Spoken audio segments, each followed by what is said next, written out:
करता हूं। मेरी माताएं, मेरी दीदियां, मेरी बहनें। सुमुख शैक दंताशा कपिलो गजकर्ण कह लंबो दृश्य विकटो विघ्न नाशो विनायक धूम्र केतुर्गड़ा दक्षो भाल चंद्रो गजानना द्वाद शैतानी नामानी या पटेश्वन यादवी। ये 12 नाम भगवान गणेश के हैं। मैं भगवान गजानन का आह्वान कर रहा हूं। आप जो कहोगे सो हो जाएगा। आप रोज नहीं कर सकते तो हर बुधवार को 21 दूर्वा भगवान गणेश के ऊपर चढ़ाइए। आपसे बन जाए तो बुधवार को देसी गैया के घी में थोड़ा सा सिंदूर मिला करके आप भगवान गणपति के ऊपर चढ़ाएं। और दुर्वा गणेश के ऊपर वो चढ़ती है जिसमें नीचे दुर्वा होती है, उसमें थोड़ा कलावा बांधिए और मंत्र यदि आता है तो बोलिए ओम गम गणपतये नमः। एक दूर्वा चढ़ा दो, फिर कह दो पूज्यामी, फिर एक दूर्वा चढ़ा दो, फिर कह दो पूज्यामी, फिर एक दूर्वा चढ़ा दो, फिर कह दो पूज्यामी।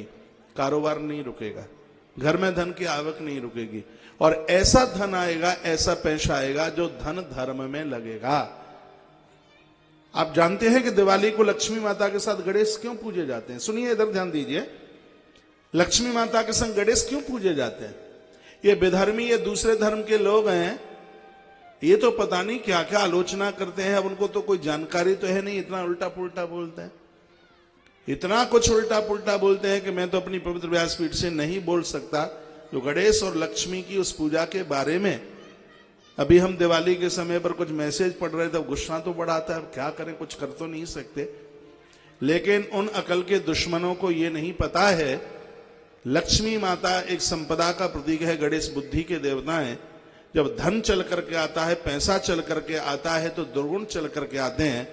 तो लक्ष्मी माता के संग भगवान गणेश की पूजा इसलिए है जीवन में संपत्ति आवे। हे प्रभु गणेश, हम आपका आह्वान करते हैं इस संपत्ति को अच्छी जगह खर्च करवाना, कहीं हमसे गलती ना हो जाए, हमारी बुद्धि में इतना सुधार देना। इसलिए मां लक्ष्मी के साथ भगवान गणेश की पूजा होती है।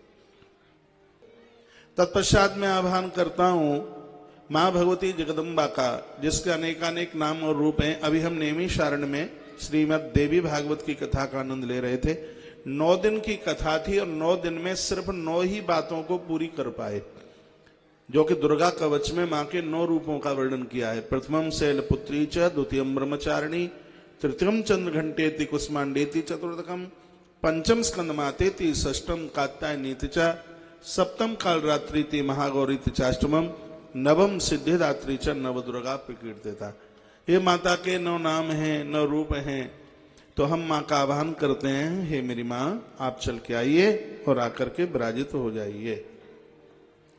तत्पश्चात मैं आह्वान करता हूं उनका जो हमारे जीवन के आदर्श हैं। राम ही सत्य है और सत्य ही राम है।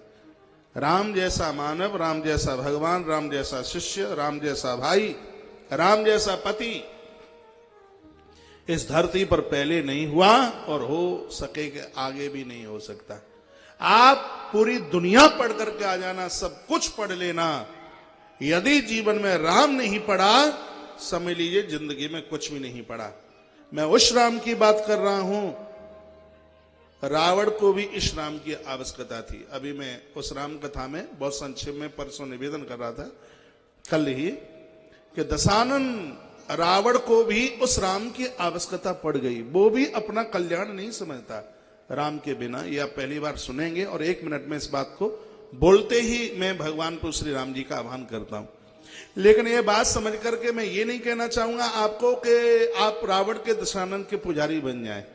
आखिर में तो रावण में कोई दुर्गुण थे, कोई ऐसी बात थी, इसलिए लोग आज उसको घृणा की दृष्टि से देखते हैं। लेकिन उसकी ये विशेषता भी है, ये विद्वान है, पंडित है और ये मन में ये सोचता है कि राम के बिना मेरा कल्याण नहीं।